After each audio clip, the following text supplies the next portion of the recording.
Om Swastiastu. Kembali bertemu di YAS Channel bersama saya, Inengayasa Adi Susanto. Kali ini saya ingin membahas terkait dengan permasalahan yang membelit LPD Desa Adat Bubuk Karangasem. Jadi judul kali ini yang saya angkat adalah mantan Ketua LPD Bubuk akhirnya ditahan Polda Bali. Jadi saya mengangkat permasalahan ini karena peristiwa-peristiwa yang terjadi selama ini di Desa Adat Bubuk, desa tanah kelahiran saya, erat kaitannya dengan permasalahan LPD.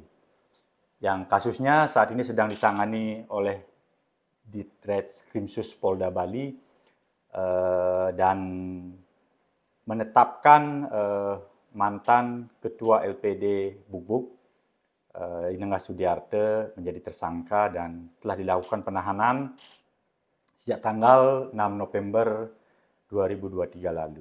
Jadi kegiatan demo penolakan terkait dengan pembangunan, demo yang mempertanyakan keabsahan prajuru Desa Adat Bubuk, demo pembangunan Villa Nino yang berujung anarkis dan ada pembakaran dan perusakan villa, erat kaitannya dengan laporan kasus dugaan pidana korupsi yang melibatkan mantan Ketua LPD dan juga diduga melibatkan mantan Klien Desa Adat Bubuk, IMS yang juga selaku Pamucuk Panurekse LPD Desa Adat Bubuk. Jadi kuat dugaan karena sakit hati dan kemungkinan ikut terseret kasus ini, maka IMS mulai menggalang kekuatan-kekuatan dengan melakukan gerakan-gerakan untuk menumbangkan klien desa adat dan prajuru Desa Adat Bubuk periode 2020-2025 yang telah mendapatkan SK pengesahan dari Majelis Desa Adat Provinsi Bali. Jadi sebelum permasalahan LPD mencuat ke publik, setiap tahunnya sebenarnya LPD Bubuk itu menyelenggarakan gebiar, dan terakhir pada tahun 2019 LPD Desa Adat Bubuk mengadakan gebiar dan seolah-olah mendapat keuntungan dan nilainya fantastis itu 2,1 miliar dengan membagikan dana pembangunan kepada desa sekitar 425 juta rupiah. Dan bahkan tahun 2019 lalu sesuai dengan gebiar yang dipublikasikan itu, aset LPD Desa Adat Bubuk itu adalah sebesar 75,5 miliar rupiah, which is sangat fantastis ya. Dengan gebiar setiap tahun yang diselenggarakan oleh LPD Bubuk, terkesan LPD ini tidak ada permasalahan, alias selalu mendapatkan keuntungan, namun faktanya tentu tidak demikian.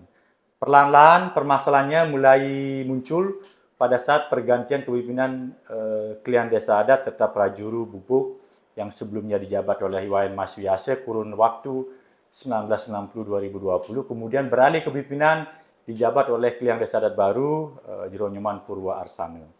Jadi permasalahan LPD ini mulai muncul pada awal tahun 2021. Itu pada saat itu masa Covid.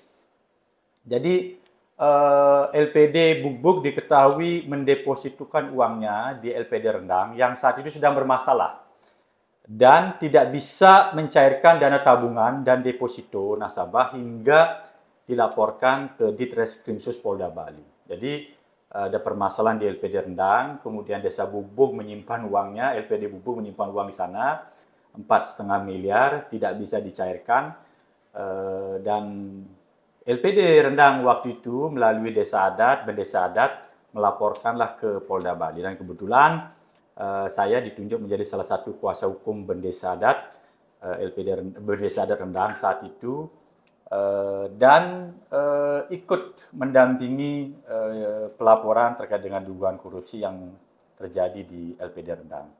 Jadi saat saya mempelajari laporan asuran independen atas laporan keuangan LPD Desa Adat Rendang, saya mengetahui ternyata LPD Bubuk itu menyimpan atau mendepositokan uangnya di LPD Rendang sebesar 4,5 miliar.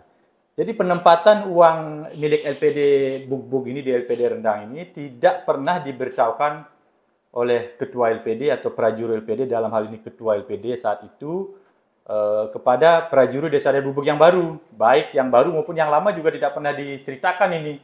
Karena saya sempat bertanya kepada prajurit era sebelum era zaman Wayan Mas Wiyase, dan tidak pernah tahu mereka prajurit tersebut. Jadi bahkan pada periode kepemimpinan Jero Nyoman Purwoarsana ini, beliau juga tidak tahu, termasuk saya yang ikut prajurit saya juga tidak tahu. Sampai akhirnya saya mendapatkan dari hasil audit yang dilakukan oleh akuntan publik. Jadi ketua LPD saat itu tidak ada etikat baik dan tidak ada yang dia tidak mau dia menceritakan ataupun menyampaikan informasi kepada prajurit desa bahwasanya LPD Desa Adat Bubuk itu menaruh uang, mendepositkan uang di LPD Rendang. Dan tentu saja karena tidak bisa dicairkan, maka timbul permasalahan. Jadi faktanya prajurit Desa Adat Bubuk periode 2020-2025 setelah dilantik menjaya-jaya di Pura Desa sampai pada tanggal 13 Oktober, pada saat itu menjaya-jaya pada tanggal 13 Oktober 2020, kurun waktu sekitar 6 bulan sudah, tidak pernah ada pelaporan.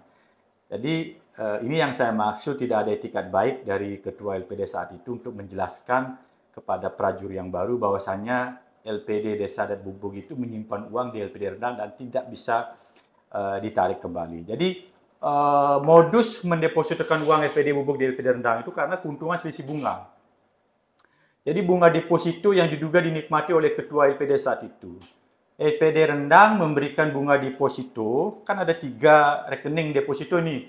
2 rekening deposito bunganya 1%, kemudian satunya lagi bunganya 0,8%.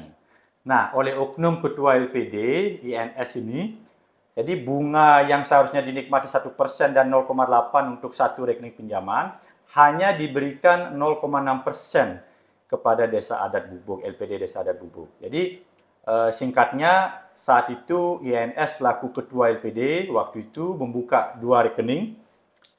Satu rekening atas nama LPD Desa Adat Bubuk dan satu rekening atas nama INS sendiri di LPD Rendang. Jadi setiap bulan LPD Rendang mentransfer bunga tersebut untuk 2 rekening deposito bunganya 1%, untuk satu rekening deposito bunganya 0,8%. Nah, rekening ini bunganya masuk ke rekeningnya INS selaku ketua LPD saat itu, tetapi oleh INS ini kemudian baru ditransfer lagi ke rekening LPD Desa Adat Bubuk di LPD Rendang.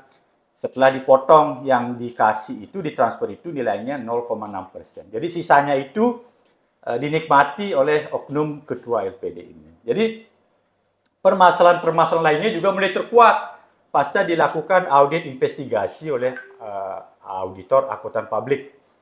Yang pertama, terkuak banyak kredit macet dan debitur enggan untuk membayar utangnya ke LPD. Kemudian yang kedua, LPD tidak menerapkan prinsip kehati-hatian dalam mengelola LPD. Jadi buktinya debitur atau krame yang meminjam dengan jaminan yang tidak ada pricernya dan tanpa pembebanan hak tanggungan atau yang biasa disingkat HT. Pemberian pinjaman melebihi batas maksimum pemberian kredit atau BMPK. Jadi melebihi batas pemberian maksimum pemberian kredit. Ada beberapa orang yang mendapat keistimewaan. Jadi selaku debitur mendapat keistimewaan, ada salah satu debitur bahkan punya 9 rekening pinjaman yang nilainya fantastis 13 miliar. Jadi 8 rekening pinjaman atas nama dia sendiri, satunya atas nama suaminya. Jadi 9 rekening pinjaman. Kaget kan? Kenapa bisa terjadi seperti itu? Kan ini tidak masuk akal. Kalau misalnya mau kompensasi terhadap pinjaman yang ada, seharusnya kan ini dilunasi dulu, kemudian terbitlah surat pinjaman lagi kan, begitu, perjanjian kredit SPK. Ini tidak.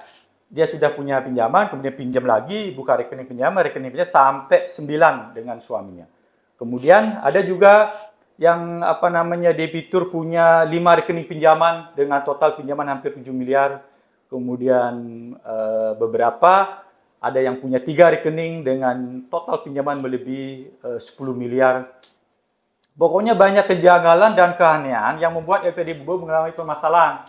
Sampai masyarakat yang punya tabungan dan deposito tidak bisa menarik uangnya kembali saat itu. Jadi ada semacam perlakuan istimewa yang diberikan oleh INS selaku ketua LPD saat itu untuk beberapa orang yang meminjam uang di LPD, sedangkan krame ataupun masyarakat lain yang ingin benar-benar membutuhkan dana untuk meminjam di LPD, mungkin nilainya tidak banyak, 15, 10, 15 juta atau 20 juta, tidak bisa diberikan, bahkan banyak yang benar-benar ditolak pengajuan kreditnya. Entah apa maksudnya, sementara di sisi lain ada orang yang dengan gampangnya mungkin membuka rekening pinjaman sampai 9 rekening pinjaman dengan nilai 13 miliar. Tentu proses ini tidak bisa dilakukan atau dicairkan tanpa persetujuan Pak Mucuk Panureksa. Karena kan di SPK itu kan yang menandatangani 2 orang. Jadi satunya itu dari prajuru LPD, dalam hal ini ketua LPD, kemudian menyetujui atau mengetahuinya itu adalah Pak Mucuk Panureksa ex officio Kliang Desa Adat. Jadi kalau Kliang Desa Adat ini tidak setuju, tentu pembukaan kredit sampai 13 miliar itu tidak akan pernah terjadi. Pertanyaan saya, kenapa ini bisa terjadi kan begitu? Hanya mereka berdua lah yang tahu kan itu. Parahnya lagi, menurut data yang saya miliki, banyak dari orang-orang yang mendapat keistimewaan tersebut nilai pinjamannya tidak sebanding dengan agunan yang dijaminkan. Misalkan ada debitur yang punya tanah 2 are di tengah nih, di dalam, yang mungkin nilainya tidak sampai 100 juta per are, kemudian dia pakai juga bangunan TKD, tanah TKD, tempat orang tuanya tinggal, itu bisa mendapatkan pinjaman hampir 1 miliar. Logikanya itu nggak masuk. Ya, makanya banyak dari debitur ini menimbulkan permasalahan dan tidak bisa membayar. Terus LPD mau ngapain sekarang? Nah, itu pertanyaan kita. Ya, jadi fakta-fakta seputar permasalahan LPD Bubuk ini banyak sekali, dan prajuru LPD yang baru sekarang ini lagi memperbaikinya. Mudah-mudahan nanti bisa kita selesaikan dengan baik. Dan kasus daripada dugaan korupsi di LPD Bubuk ini sudah masuk ke tahap penyidikan dan sudah ada penahanan. Jadi orang pegawai negeri ASN jadi guru, kebayang nggak? Dia jadi guru, paginya jadi guru, sorenya jadi ketua LPD. Kebayang kita nggak? Kapan dia bisa mengurus LPD? Karena di satu sisi dia punya jabatan sebagai seorang guru di salah satu SMP, tetapi di sisi lain dia juga menjabat sebagai ketua LPD. Jadi double ini dapat gaji. Terus pertanyaannya kapan dia bisa mengurusin LPD? Dan pertanyaan saya, kenapa justru Pak Mucuk Panureksa ex officio Bendesa Adat waktu itu Wayan Mas Wiase mendiamkan hal ini? Nah, ini yang saya tidak habis pikir, kenapa bisa dibiarkan? Seolah-olah seperti tidak ada orang yang kompeten di Desa Bubuk sehingga bisa rangkap jabatan, bahkan seorang pegawai negeri diangkat menjadi ketua LPD. Nah, itu yang permasalahan-permasalahan yang terjadi di LPD, dan sekarang prosesnya sudah naik ke penyidikan, dan itu adalah awal dimulainya gerakan-gerakan untuk membuat situasi tidak baik di Desa Bubuk. Karena begitu kasus LPD ini dilaporkan, mulailah mereka mencari-cari kesalahan. Mulailah mereka mempermasalahkan keabsahan prajuru Desa Adat Bubuk. Mulailah mereka mempermasalahkan pembangunan-pembangunan yang ada. Sampai sewa menyewa terkait dengan Njung Awit dipermasalahkan. Padahal sebelumnya yang melakukan proses sewa menyewa di kawasan yang sama adalah Kliang Desa Adat Bubuk. Nah, ngomong-ngomong tentang penyewaan tanah di kawasan itu, di kawasan Njung Awit itu, sebenarnya sebelumnya sudah ada tanah yang disewakan juga. Tahun 2008, waktu itu Kliang Desa Adat Wayan Mas Wiase, dan yang mendatangani perjanjian tersebut adalah dia sendiri, Wayan Mas Wiase. Tidak ada itu namanya juru bendesi Nyoman Jelantik tanda tangan perjanjian. Dan sekarang mereka menggugat Kliang Desa Adat Nyoman Purwasa, digugat sekarang di pengadilan dengan alasan tidak memiliki legal standing untuk menyewakan tanah tersebut. Padahal sebelumnya yang menyewakan ataupun yang mendatangani sewa tersebutlah Kliang Desa Adat yang sebelumnya dijabat oleh Wayan Mas Wiase. Karena ada 2 tempat di lokasi yang sama disewakan. Satu seluas 60 are, satunya seluas kurang lebih 13 are. Jadi yang menandatangani perjanjian pada saat itu adalah Kliang Desa itu. Jadi itu sedikit sekilas saya berikan informasi terkait dengan kenapa ada gejolak di masyarakat sudah hampir 2 tahun ini, karena kita melaporkan dugaan pidana korupsi yang diduga dilakukan oleh INS ini, dan sekarang sudah dijadikan tersangka dan ditahan. Tentu harapan kami selaku masyarakat, saya selaku masyarakat, agar penyidik mengembangkan kasus ini dan juga memeriksa saudara IMS yang merupakan Pamucuk Panureksa, mantan Pilihan Desa dan Gubuk tahun 1990-2020. Karena logikanya tidak mungkin dia tidak tahu penempatan uang di LPD rendah itu, kan tidak mungkin dia tidak tahu. Karena dia selaku Pamucuk Panureksa atau pengawas, ketuanya pengawas di LPD. Logika tidak mungkin dia tidak tahu.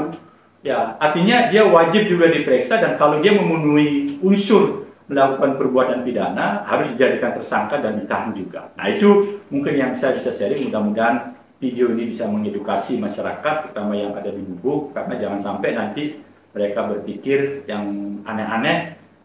Prajurit era baru sekarang sedang memperbaiki kinerja LPD, dan mudah-mudahan nanti di bawah kepemimpinan yang sampai tahun 2025 ini LPD Desa dan Gubuk bisa kita perbaiki, bisa kita kembangkan sehingga bisa lebih bagus dan bisa membantu perekonomian masyarakat kita. Terima kasih, salam sehat buat kita semua. Saya tutup dengan Parmasati Om Santi Santi Santi.